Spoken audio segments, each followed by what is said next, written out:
Lankavatara Sutra and the teaching of Zen Buddhism. Preliminary note. The study of the Lankavatara may best be approached in its especial relation to the teaching and history of Zen Buddhism. It was principally due to Bodhidharma, father of the Zen in China, that the sutra came to be prominently taken notice of by students of Buddhism, and it was mainly by his followers that its study was systematically carried on and its commentaries written. This has already been mentioned. It is true that the Yogacara school, or the Dharmalakshit sect of Chinese and Japanese Buddhism makes frequent references to it as supporting the psychological theories of their school. But this side of the sutra is incidental, its chief theme being the doctrine of self-realization. Whatever psychology, or logic, or metaphysics it may contain, is to prove the main doctrine. The sutra is by no means systematically developed as has been repeatedly noticed, but the current running underneath the whole text is unmistakable. There is no doubt that this underneath current, in spite of the memorandum-like nature of the sutra, is in closest touch with the teaching of Bodhidharma and his school. The study of the sutra, however, has not been so vigorously prosecuted as that of other Mahayana sutras, such as the Saddharmapultarika, Vimalakirti, Avatarisaka, Sukhavati Fuha. This neglect has especially been the case with the followers of Zen, who ought to have studied it most seriously, but whose indifference to philosophy and cognate subjects is notorious. Added to this, the fact that the sutra not only in the Chinese translations but in the original Sanskrit presents many difficulties in grammar and in meaning has increased the continued neglect of it. But the time is ripe for us to take it up and subject it to a serious study now that we have the Sanskrit edition completed by the unceasing efforts of the late Dr. Bunyu Nanjo. It is my intention here to treat it as the sutra par excellence in relation to the Zen teaching of Buddhism. While Zen as a rule abhors any connection with one special sutra or sastra, the undeniable fact remains that the Lankavatara was the book handed by Bodhidharma to his first disciple Huike as the sutra containing the essential teachings of his school. This being the case, it is natural for his followers of the present time to renew the investigation and study of it. Besides, no religious experience can stand outside a more or less intellectual interpretation of it. Zen may like to ignore its literary or philosophical side, and it is justified in doing so, no doubt, but to think that this implies the absolute ignoring of all attempts at any form of interpretation would be a grievous error. Part 1. A general survey of the principal ideas expounded in the sutra. The breadth of Mahayana Buddhism. Buddhism, especially Mahayana Buddhism so-called, is like a vast ocean where all kinds of living beings are allowed to thrive in a most generous manner, almost one verging on a chaos. Students who lightly step into it generally find it too complicated and overwhelming for their logical comprehension. But the fact is that Mahayana Buddhism is the outcome of long years of development of a religious system among a people furnished with a most fertile imagination. The student has to be patient. The best method of study may probably be found by taking up one principal Mahayana sutra at a time, and examining its contents historically, philosophically, and psychologically. The Chinese scholars encountered the same difficulties centuries ago. And as in those days there was no lower or higher criticism of the sacred texts, every tradition was respected on its face value. The scholars exhausted their ingenuity to make a logical, humanly plausible arrangement among the vast treasure of literature brought over from India and all claiming to have been delivered by the Buddha himself. This untenable position is now abandoned, and each sutra has come to be studied, historically, critically, and analytically. Each principal sutra may now be regarded as marking a certain stage or phase of development in the history of Mahayana Buddhism, which is indeed too huge and unwieldy to be handled as one solid piece of work completed within a few decades. What, then, does the Lankavatara signify in the composite system of Mahayana Buddhism? What phase does it represent in the long history of Buddhism? What in short is the message of the Lankavatara as we have it now? What function does it or did it perform in the conservation of Buddhist thought and experience? Each principal sutra has had its special work to accomplish in the unfoldment of the religious consciousness of the Buddhists. For instance, the Dharmapuarika marks the epoch in the history of Buddhism when Sakyamuni ceased to be conceived of as a historical personage subject to the fate of all transient beings. For he is no more a human Buddha but one who lives through eternity for the benefit of all creatures. All that he is recorded to have done in history is no more than one of his skillful means to save mankind.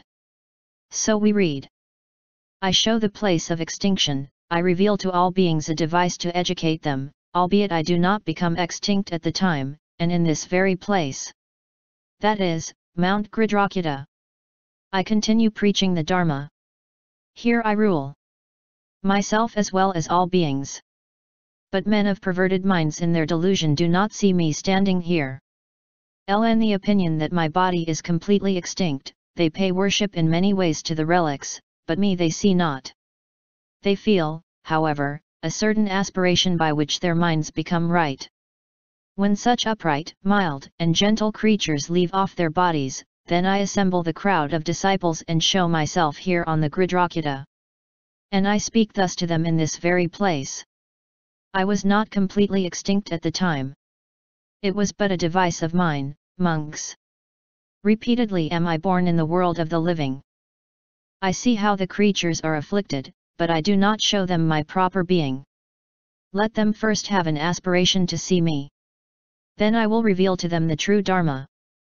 The Suvarna Prabhasa, at least in part, belongs to the same period, when it says, every drop in the oceans may be counted up, but the age of Sakyamuni is altogether beyond calculation. Mount Sumeru may be pulverized and every particle is countable, but the age of Sakyamuni is altogether beyond calculation. However innumerable, every particle of dust composing the great earth may be counted up, but not the age of the victorious one.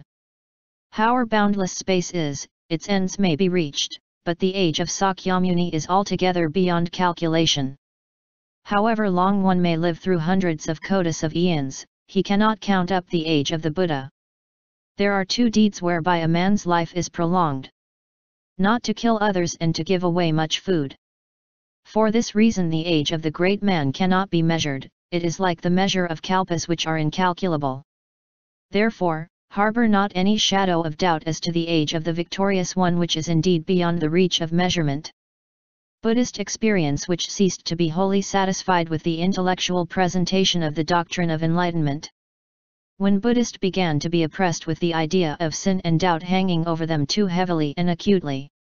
Read the following in which the destiny of those bodhisattvas, as is described, who have not yet come to have an absolute faith in the wisdom of the Buddha but who try to save themselves by amassing their own stock of merit. And, O Ajita, there might be a dungeon belonging to an anointed Kshatriya king, inlaid entirely with gold and beryl, in which cushions, garlands, wreaths, and strings are fixed, having canopies of different colors and kinds, covered with silk cushions, scattered over with various flowers and blossoms, scented with excellent scents, adorned with arches, courts, windows, pinnacles, fireplaces, and terraces, covered with nets of bells of the 7 kinds of gems, having 4 angels, 4 pillars, 4 doors, 4 stairs. And the son of that king having been thrown into the dungeon for some misdeed is there, bound with a chain made of the jambunita gold. And suppose there is a couch prepared for him, covered with many woolen cloths, spread over with cotton and feather cushions, having kalinga coverings, and carpets, together with coverlids, red on both sides, beautiful and charming. There might be brought to him much food and drink, of various kinds, pure and well prepared. What do you think, O Ajita, would the enjoyment be great for that prince? Ajita said, yes, it would be great, O Bhagavath. The Bhagavath said, what do you think, O Ajita? Would he even taste it there and notice it, or would he feel any satisfaction from it? He said, no, indeed, O Bhagavath. But, on the contrary, when he had been led away by the king and thrown into the dungeon, he would only wish for deliverance from there. He would seek for the nobles, princes, ministers, women, elders, householders, and lords of castles, who might deliver him from that dungeon. Moreover, O Bhagavath, there is no pleasure for that prince in that dungeon, nor is he liberated, until the king shows him favor. The Bhagavath said. Thus, O Ajita, it is with those bodhisattvas who, having fallen into doubt, amass a stock of merit, but doubt the knowledge of the Buddha. It is very interesting to contrast these passages from the Sukhavati Fuha with the thought pervading the Prajnaparamita Sutra. For the Prajnaparamita dwelling on the conception of unreality or emptiness seeks deliverance from the dungeon of existence. Or rather interprets the Buddhist realization purely from a metaphysical point of view. The doctrine of sunyata constituting the keynote of the Prajnaparamita is really the foundation of all the Mahayana schools of Buddhism, including even the Yogacara. What is known as primitive Buddhism denied the existence of an ego substance, but its conception of the externa world was that of the naive realist. The Prajnaparamita philosopher insists on the non-existence of a particular body as such, that is, as an objective reality whose identity is absolute. Every being or every object, as he sees it, is relative, impermanent, and not worth attachment. This Prajnaparamita idea of unreality, or emptiness as the literal sense of the term sunyata is the foundation of the Buddhist theory of nature. Thus, in the Prajnaparamita, supreme enlightenment is identified with the attainment of sunyata. In other words, the object of the Buddhist life is to find an unattached abode in this realization. This abode is called a pradishthita, not abiding. Hence the noted phrase in the Diamond Sutra.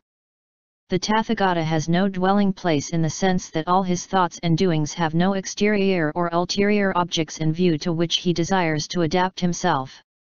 And therefore that he is like the sun that shines on everybody just and unjust. Or like the lily in the field that blooms in its best even when there is nobody around to admire its supra-Solomonic array. So we have again in the Ashtasahasrika, Chapter 2, p. 34. A bodhisattva-mahasattva should abide himself in the perfection of prajna by abiding in emptiness. The Tathagata is so called because he is not abiding anywhere, his mind has no abode neither in things created nor in things uncreated, and yet it is not away from them. This is the message of all the sutras belonging to the Prajnaparamita class.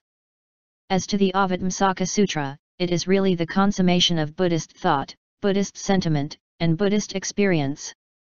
To my mind, no religious literature in the world can ever approach the grandeur of conception, the depths of feeling, and the gigantic scale of composition, as attained by this sutra.